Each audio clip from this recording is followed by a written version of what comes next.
మీకు తెలుసా?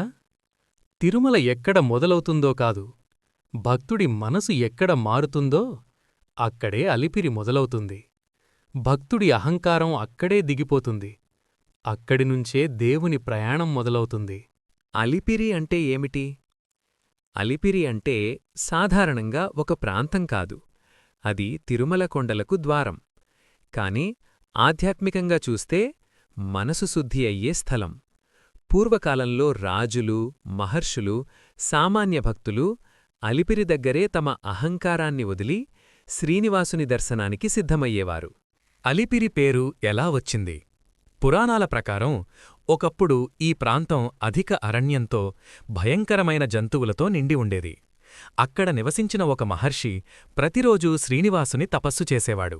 ఒకరోజు ఆ మహర్షి తపస్సులో ఉండగా కొన్ని దుష్టశక్తులు అతని తపస్సును భంగం చేయడానికి వచ్చాయి. అప్పుడు శ్రీ వెంకటేశ్వరుడు స్వయంగా ప్రత్యక్షమై ఆ దుష్టశక్తులను సంహరించాడు.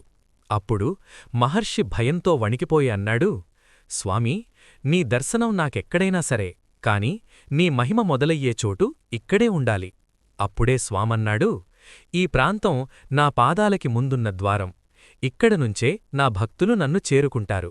అందుకే ఈ ప్రాంతానికి అలీ+పిరి అంటే అంగీకారం పొందిన ద్వారం అని పేరు వచ్చిందని కథనం. అలిపిరి మెట్ల మార్గం. ఆధ్యాత్మిక అర్థం. అలిపిరి నుంచి తిరుమల వరకు 3550 మెట్లు.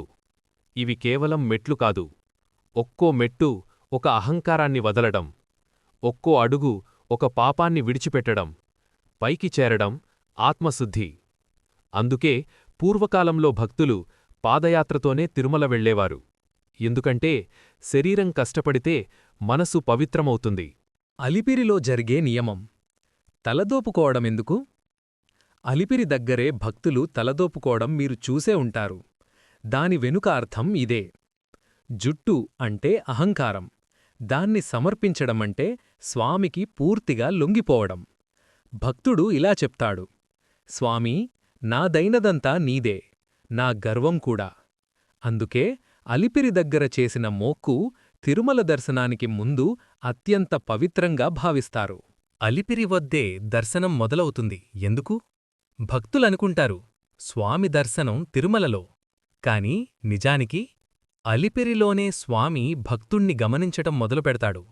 నీ నడకలో నమ్మకం ఉందా? నీ మనసులో సహనం ఉందా? నీ కష్టాన్ని నువ్వు భక్తిగా మార్చుకున్నావా? ఇవి అన్నీ అలిపిరి మెట్లలోనే పరీక్షిస్తాడు. భక్తుల నమ్మకం. చాలామంది భక్తులు చెప్తారు, అలిపిరి నుంచి మెట్లెక్కుతుంటే మొదట శరీరం అలసిపోతుంది, కాని మధ్యలో మనసు చాలా తేలికవుతుంది. ఇది కోయిన్సిడెన్స్ కాదు, ఇది దేవుడు భక్తుణ్ణి తన దగ్గరకు తీసుకునే విధానం. ముగింపు. అలిపిరి ఒక ప్రదేశం కాదు, అదొక నిర్ణయం. అహంకారం వదిలేయాలనే నిర్ణయం, భక్తితో నడవాలనే నిర్ణయం, స్వామిని నమ్మాలనే నిర్ణయం. నీ జీవితంలోనూ ఒక అలిపిరి ఉంటుంది. అక్కడ నువ్వు తగ్గితే దేవుడు నిన్నెత్తుకుంటాడు. అలిపిరి దాటినవాడికి తిరుమల దూరం కాదు. నమస్కారం. మీకు ఈ కథ నచ్చితే కామెంట్స్లో ఓం నమో వెంకటేశాయ అని రాయండి. స్వామి ఆశీస్సులు మీతో ఎల్లప్పుడూ ఉండాలని కోరుకుంటున్నాం. Like, comment, and subscribe.